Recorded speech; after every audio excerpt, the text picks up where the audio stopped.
እንደምን አድራችኋል ኢትዮጵያውያን?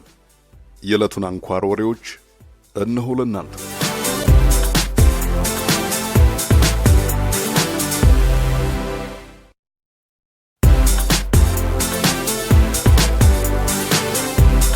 ትናንት ግንቦት 30 2008 ዓ.ም ሌላኛው አነጋጋሪ ሕግ በኢትዮጵያ ፓርላማ ጸድቋል። የአዲሱ ሕግ መጠሪያ የኮምፒውተር ወንጀልን ለመደንገግ የወጣ አዋጅ ይባላል። የኮምፒውተር ወንጀልን ለመከላከል፣ ለመቆጣጠር፣ ለመመርመርና ኤሌክትሮኒክ ማስረጃዎችን ለመሰብሰብ የሚያስችሉ አዳዲስ ስልቶችና ስርዓቶችን በሕግ መደንገግ አስፈላጊ ሆኖ በመገኘቱ ነው አዋጁ የተዘጋጀው ይላሉ አርቃቂዎቹ። አዋጁ የዜጎችን ሰብአዊ መብት ሳይጋፋ የግለሰብና የተቋማት መብትን የሚያስጠብቅም ነው ተብሎለታል። አዲሱ ሕግ ግን የዜጎችን መብት ለበለጠ አደጋ የሚዳርጉ አንቀጾችን ይዞ መጥተዋል የሚያሰኙ አንቀጾችም በውስጡ ተገኝተዋል። አንቀጽ 14ና 15 ዋነኞቹ ናቸው።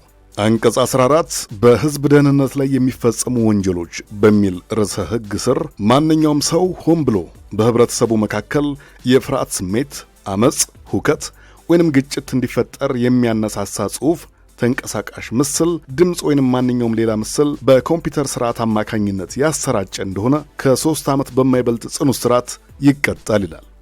ይህ ሕግ በማኅበራዊ ገጾች ላይ ተቃውሞና መከፋታቸውን የሚገልጹ ግለሰቦችን ለመጨቆን እንደተፈጠረ ሕግ ብዙዎቹ ቆጥረውታል። በሀገሪቱ ሕገ መንግሥት ላይ ያለውን የመናገርና ራስን የመግለጽ መብቶች ላይ የእጅ ያዙር ጫና እንደመተውም ይገመታል ተብሏል። አንቀጽ 15 ላይ ምርትን ወይንም አገልግሎትን ለማስተዋወቅ ወይንም ለሽያጭ ለማቅረብ መልእክቶችን በአንድ ጊዜ ወደ በርካታ የኢሜል አድራሻዎች መላክን አሊያም ስፓሚንግን የ3 ዓመት እስራት ተመን ያለው ወንጀል አድርጎታል። ይህ ሕግ ገና በረቂቁ ወቅት የሌላ ሀገር መገናኛ ብዙሃንን ያነጋገረ አንቀጽም ነው። የኢትዮጵያ መንግሥት አተረጓጉማቸው የሚለጠጥ ሕጎችን በማውጣት ከዚያም በሕጎቹ መሠረት ዜጎችን ለእስር በመዳረግ ይተቻል። የጸረ ሽብር ሕጉ አንደኛው ሲሆን ከሱ በመቀጠል ትናንት የጸደቀው የኮምፒውተር ወንጀልን ለመደንገግ የወጣው አዋጅ ነባሩን የአፈና ባህል እንዳያባብስ ያሰጋል እየተባለ ነው።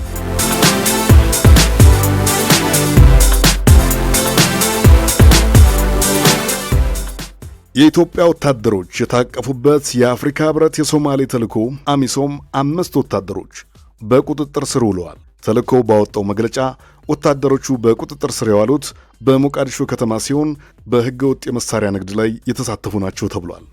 አሚሶምና የሶማሊያ ፖሊስ ባደረጉት ጥምር ዘመቻ እንደተያዙ ነው የተገለጸው። የአሚሶም ጦር በቅርብ ጊዜ ውስጥ የተለያዩ ያልተገቡ ድርጊቶችና ወንጀሎች ውስጥ ስሙ እየተነሳ ነው።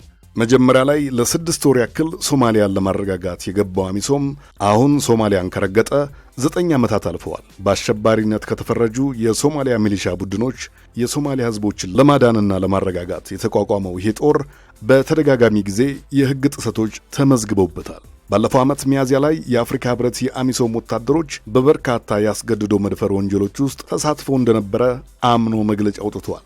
ከዚያ ቀደም ባለው ጊዜ ደግሞ በሰላማዊ ሰዎች ላይ ግድያ በመፈጸም እንዲሁም በተከለከሉ የንግድ እንቅስቃሴዎች ውስጥ ባለው ተሳትፎ ከተለያዩ ሰብአዊ መብት ተሟጋች ድርጅቶች ወቀሳና ክስ ይቀርብበትም ነበር። አሚሶም በተልዕኮው ከ22,000 በላይ ወታደሮች በሶማሊያ ያሰማራ ሲሆን ከ9,000 በላይ የሚሆኑት የኢትዮጵያ ወታደሮች ናቸው። በቁጥጥር ስር የዋሉት ወታደሮች የምን አገር ዜጎች እንደሆኑ እስካሁን ድረስ በሚስጥር ተይዘዋል።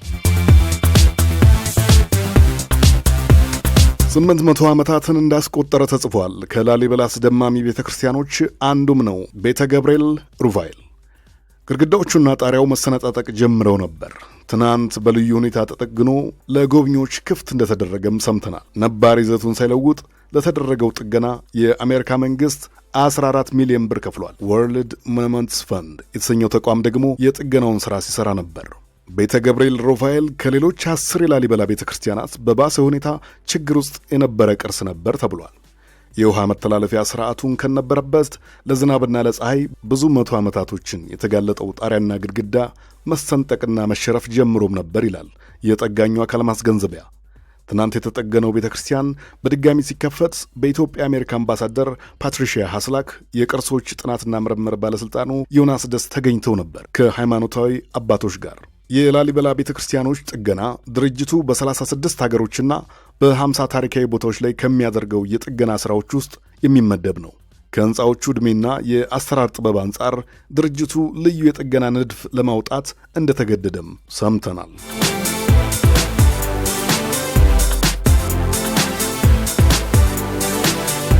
በኢትዮጵያ አትሌቲክስ ፌዴሬሽን የኦሎምፒክ ቡድን አመራረት ቅሬታ የተሰማቸው አትሌቶች ትናንት በአዲስ አበባ ስቴዲየም ድንገተኛ ስብሰባ ማድረጋቸው ተሰምቷል። ስብሰባውን ሻለቃ ኃይሌ ገብረስላሴና ገብረ እግዚአብሔር ገብረ ማርያም መርተውታል። በርካታ አትሌቶች መከፋታቸውንና ማዘናቸውን በምሬት እንደገለጹበትም ስፍራው የነበሩ ወገኖች ባሰራጯቸው የማኅበራዊ ገጽ መልእክቶች ተገልጿል። አትሌት ፋንቱ ሚጌሶ ስለሚደርሰው ያለ አግባብ አሰራርና መድሎ ለተሰብሳቢው አስረድታለች። በንግግሯ መሃል ዛሬ ፋንቱ እንዲተናገረች ብለው የፈለጉትን ያድርጉ፣ የትም ሀገር መስራት እንችላለን ስትል ተሰምታለች። በፌዴሬሽን ውስጥ ያለው አሰራር በሚዲያዎቹ ሽፋን ያለማግኘቱን እውነታ ደግሞ በሚዲያዎችም አልፈርድም፣ ወይ ሊታሰር ይችላል ወይ ውጭ ሀገር አትሄድም ይባላል ስትል ገልጸዋለች። ከሰሞኑ ቅሬታውን በዓለም አቀፍ ሚዲያዎች ሳይቀር ተደጋግሞ ያሰማው ቀነኒሳ በቀለ በበኩሉ እኔ በግሌ የአትሌቶች ማኅበር በዚህ ሁኔታ መቀጠል አለበት ብዬ አላምንም፣ ትክክለኛ ነገር እየተሰራ አይደለም ብለዋል። ፌዴሬሽኑ አትሌቶችን እንኳ በቅጡ በማያውቁ ሰዎች ነው የሚመራው፣ ተደጋጋሚ አድሎና መድሎ በታላላቅ ውድድሮች ምደባ ላይ ያደርጋልና ሌሎች ቅሬታዎች በስብሰባው ተሰምተዋል። ይህ በእንዲህ ያለ የኢትዮጵያ አትሌቲክስ ፌዴሬሽን ሥራ አስፈጻሚ ኮሚቴ ከሪዮ ኦሎምፒክ ተመራጭ አትሌቶች ጋር በመሆን ዛሬ ሰኔ 1 ቀን 2008 ዓ.ም ከቀኑ 8 ሰዓት ላይ በብሔራዊ ሆቴል ጋዜጣዊ መግለጫ ይሰጣሉ ተብሎ ይጠብቃል።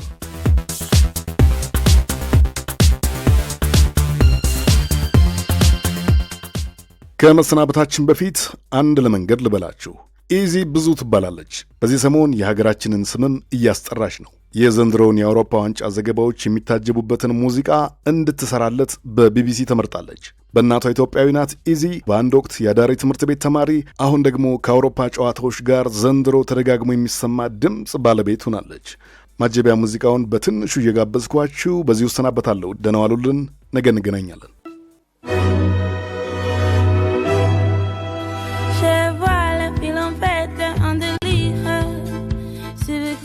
Sous le soleil et sous la joie. Et j'entends de la musique, les rires qui éclatent et rebondissent autour de moi.